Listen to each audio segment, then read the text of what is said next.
It's almost like this week's Raw and last week's Raw were polar opposites. Last week's Raw was a very fun and exciting show with a hot crowd. This week's show was the total opposite, a shit crowd and, quite frankly, very, very terrible way of following up last week's edition of the post-WrestleMania Raw, in my opinion. Pretty much. We're the British Fist. Catching. Here for another Raw review with you guys. Subscribe, please. Like this video and comment your thoughts on the show down in the comment section below. And make sure you contact us in the links in the description box below. Mr. Parkin here, NJ here. What's up? One thing we do want to address before we go into this review is the what happened in Boston. We pray for the people that have been affected in Boston. It is a terrible piece of news to come out of America. The fact that there are a lot of bad things going on in the world, we've heard the news on a regular basis. It's sad that it's continuing in different kind of categories. So we do pray for the people in Boston. We opened up this show with Randy Orton and Sheamus versus Big Show. A rematch from SmackDown, one of many tonights. A bro kick and RKO wins the match pretty clean. I don't really see much continuation. Yes, most of the match was concentrated on Big Show and Sheamus before getting Orton a bit at the end. I was just hoping for some more direction here, but we didn't get it. Yeah, maybe we'll get it on SmackDown. 3MB called out the Shield. I kind of laughed at that, but they tried to call him out, and then Brock Lesnar came out and destroyed 3MB. It was nice to see Brock Lesnar F5ing Heath Slater 2 or 3 times on the barrier. God, that was the highlight of my night, MJ. I really didn't want to see the Shield waste their time with 3MB, so why not bring Lesnar, who was made this big return, to come here and just destroy them to set a return for himself. Yeah, and Heyman announces that Lesnar wants to go after Triple H again at Extreme Rules in a steel cage match. A very underwhelming match stipulation considering what they were going on about. Triple H and Brock Lesnar again.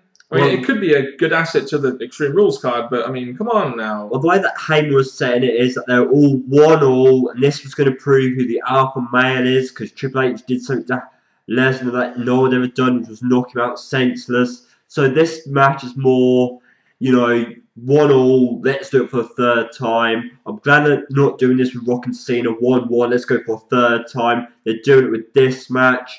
I was thinking, well, if Triple H wins at Mania, they can't do it for the third time, and the WWE found a way around that, and they make it for the third time. Yeah, whatever. I guess Brock will win, hopefully, this time. Antonio Cesaro versus Kofi Kingston.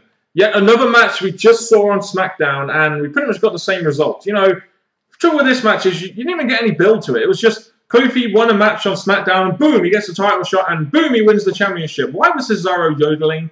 You know, it was a good match and everything, but Kofi Kingston wins the belt, and I'm supposed to buy the fact that he's going to be an improvement, even though when he won the IC belt, it did nothing to him. And what the fuck is this all about, him bringing the belt back home when he's from Jamaica or Ghana or whatever? You're saying, how does this do it for Kofi? I'm saying, Cesaro, WWE are praising him, fans are praising him, but to be honest, I wasn't really behind Cesaro. Look at his character now. What the hell are WWE doing with him? He had a boring US title run. He's lost it to Kofi. So, to be honest, this match, yes, it was probably one of the best ones, but still, I didn't care about either one of them for this match. It was exactly my point, the fact that he wouldn't be an improvement over Cesaro. The Dolph Ziggler promo was our main event. Dolph Ziggler got a massive pop last week. This week, crickets. There was really no reaction for Dolph Ziggler this week at all from I guess you could say, a more casual fan base. For Ziggler to come out, yes, I'm still good they're giving him the mic time and the chance to be on a show, which is a bit of a shame because I do say, since he's won the championship, WWE are trying to treat him differently, but again, you could say it's a bit delayed, but something else happened in this night, which we'll get to, which I got questions about. Seems to me like they're treating him the same to me. They pretty much cut the same promo we saw on SmackDown. We have Del Rio coming out to, again, very little reaction, pretty much reminiscent of the crowd tonight, saying that he wants his rematch tonight. Before that match happens, you have Zeb Coulter and Jack Swagger coming out, saying that Swagger did all the hard work to allow Dolph Ziggler to come.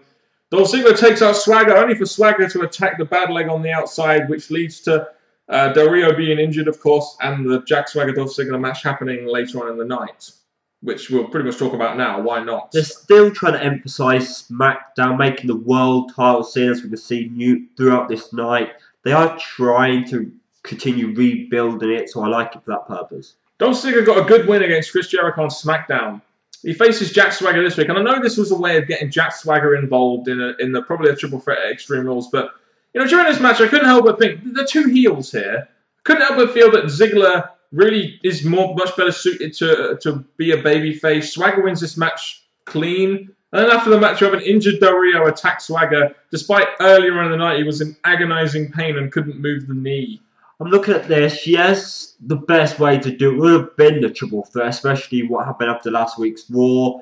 Obviously, it's been announced tonight by Theodore Long and Booker T, who undid Theodore Long's booking.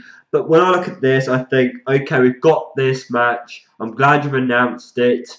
But again, I don't care for Swagger. Del Rio's injured, so somehow Ziggler should retain. It'll be a triple threat, and Ziggler will retain in a cheaty way, like a cookie cutter cowardly heel, like he would. So we'll get jobs. He's pretty much been jobbing for a year now, so why change a habit of a lifetime, I guess, WWE. Daniel Bryan and Kane, Team Hell No versus the Primetime Players. Again, we saw this on SmackDown. Team Hell No win again. We found out next week that we're going to have Taker and Kane and Bryan versus The Shield. Primetime Players shirt, don't care. Why did you advertise it in such a way before your match? The thing happens, they go down. And the match next week, at least they're hyping up, showing Taker still around, so I'm wondering where's that going to lead, if anywhere. Yeah, it will lead to a tag title match at Extreme Rules, probably. We had Ryback addressing last week's actions at the halfway point of the show, an hour and a half into the show.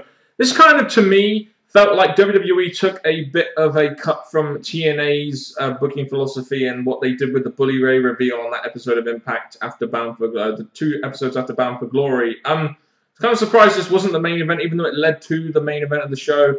I personally don't see why Ryback should have addressed this. I mean, he's a monster.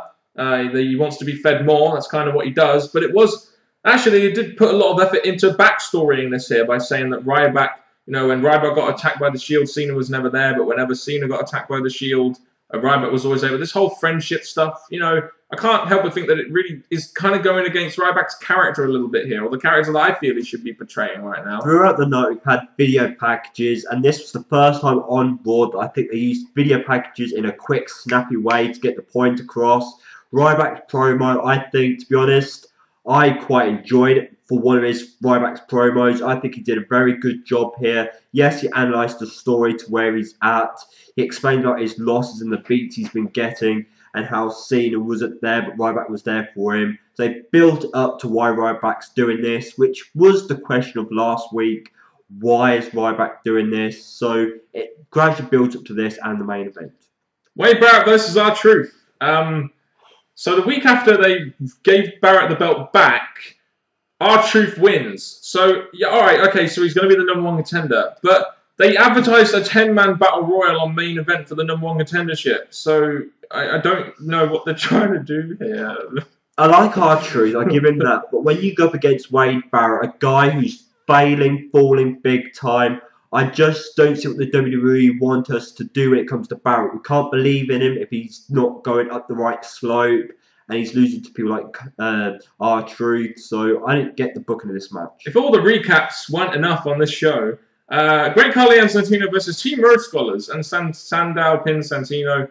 That's really it. It's filler. A pretty boring match. I did have a think that they're making Road Scholars lose, but they win a match. I'm just thinking, this is not a more contender. This is not going to lead to anything. The second-hour main event, this whole Fandango promo segment. Okay, WWE have a thing. They have this Fandangoing thing. It got to #2 on the UK charts. They've got all this mainstream publicity because of it. And you knew WWE were going to promote the hell out of it here. But the way this segment was presented, the way Fandango was talking to the crowd, the way Lawler was there bringing out Fandango, the way the crowd barely reacted to it, it's like this segment just didn't really come off as very good, considering last week the fans were really humming his theme tune and we had the Fandangoing thing going on. It just, you go to a non-smart mark area and it really doesn't seem to catch on. And it seems like the WWE were trying to get Fandango across the heel with all this publicity, with Lawler calling him out, but they're not attacking Lawler or anything like that. It's like Fandango's come across as a face. I found this promo, yes, it was more entertainment, but I thought this was pretty weak. And the way I see it personally is you come to a wrestling show. Yes, you might be over with your theme song, but when it comes to wrestling, which we didn't get to see you do tonight, I won't buy this. Entertainment, yes, but I won't buy it. Well, we didn't necessarily need to see him wrestle. I mean, we didn't need to see him wrestle. We've seen him wrestle at WrestleMania, and they built up to his debut quite well. I just didn't think this segment overall really delivered in the way I felt it should have done when WWE could really capitalize on this whole fandangoing thing, which has been really catching on. Hopefully it will catch on next week in the UK. Mark Henry attacks Sheamus exactly how he did on SmackDown. That looks like it's going to be a feud now. Exactly the same segment, really, but with a red background rather than a blue background. I'm trying to emphasise this, but I'm mentioning this now, is that this just came out of nowhere. The feud with Sheamus finished ages ago. They're bringing it back, apart from, this is what I do! That's it. And we're going to get a tag match on SmackDown. It's going to be Orton and Sheamus versus Mark Henry and Big Show. That's probably going to be the main event. CM Punk looks like he's lost his smile, kind of similar to the way Shawn Michaels lost his smile. He talks for a little bit about how he went up against Undertaker and how he aimed for bigger things, and he kind of just hugs Paul Heyman and walks out. I imagine he's going off on a very well-deserved break to rehabilitate and recharge. The thing I want to say about this is that when it comes to CM Punk, yes, this is a way of writing him off because he got to the big part of his promo, which was The Undertaker. Didn't finish it, walked away. It was the crowd reaction. Undertaker, CM Punk. The fact the crowd haven't been very good like we said at the beginning. This was the most reaction we got out of the crowd. That's what I was saying, yes, with that. And that shows how much they care for either Undertaker or CM Punk, which I thought was a good part of this. Punk walking out, I guess he wants a break, so it worked. Yeah, CM Punk really needs this break. And I do hope to God that WWE give him this break, let him recharge, and bring him back as a freaking anti-hero or tweener or something more than a freaking heel that gets cheered. That's all I'll say about that. Caitlyn and Nikki Bella went on way too long. Twin Magic wins. I don't know why referees fall for that anymore. They don't even really look too much like each other. The quick thing I want to say about this is I tweeted this and I pretty much believe it. They didn't even get a WrestleMania match, so why do you think we're going to care that they're trying to make a feud out after WrestleMania? Yes, it was going to happen, but I didn't care. NJ, quick, Twin Magic. Right, you're different now. Hello, I'm NJ. This is Mr. Parkin. Twin Magic, yeah, brilliant, isn't it? The main event segment of the show. You're not used to seeing us on this side, are you? No. Twin Magic again. Yeah, that was fun. Cena confronting Ryback. Yeah. Cena got a much better reaction this week. Ryback not so much. Seems to me like they did turn Ryback heel. Yeah, this is again, I just call into question what they're doing with the Ryback character right now. The Cena called Ryback boring in that promo, and he didn't like how he conducted himself last week, actually going behind his back. And instead of having Ryback be like he should be and be a monster and just destroy Cena, or just not give a shit and destroy Cena, you have him be a typical cookie-cutter cowardly heel and walk out of the ring. The Shield comes out to attack Cena and Ryback doesn't help. So, woohoo, WWE. Instead of having a somewhat unique heel that could actually legitimately beat someone, you instead just made him like every other freaking heel. Well done. I mean, I don't know. This was probably the worst way they could have followed up that from last week. Well, the worst way. I look at this. We've still got weeks before Extreme Rules. So having Cena and Ryback touch could be saved at a later point of doing it 2 weeks after WrestleMania. So I think for this, if they're trying to spread it along before they actually physically touch each other, apart from that week Raw finish, I'm expecting more to come from this. But overall, okay, Cena tried to go up against Ryback's promo from earlier, but again, I didn't get much explanation apart from I do question the Shield get involved back with this when there was no Team Hell No involvement at the end. Well, it was all to do with the whole story with Ryback and the Shield and Cena and the Shield and not helping. Well, we've had Kane and Bryan come out for Undertaker, Triple H, and just leave John Cena, but the top face of the company. Because they want to focus on the main event. They don't want to get the tag teams involved in that. I can understand why they do that. I just think that they dropped the ball big time with the Ryback character this week. I really felt they had an opportunity to really reinvigorate something into Ryback, even as a possible heel. And they just dropped it. That's just how I feel about Ryback. And this old edition of Raw just... Like last week was such an exciting show. You know, I was kind of buzzing for this week's Raw, thinking, what's going to happen next? And then we get this, and it's just... It was sleep-inducing. It's just, again, just terrible. Oh. The only good thing I can see from this is that they did mention Extreme Rules a bit. Like, we had the challenge set to Triple H, another challenge. We've had the Ryback Cena thing. Sheamus thing was continuing. The Divas, I guess.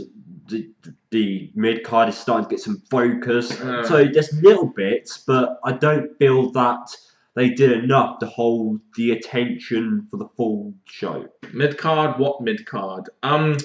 So yeah, maybe SmackDown will be better this week. Who knows? TNA sure as fuck will be. Leave us your thoughts in the comment section below. Thank you very much for watching this British Fist Raw review. And unless you have any final remarks, size does matter. And for Mr. Parkin and me, NJ, thank you very much for watching. And good.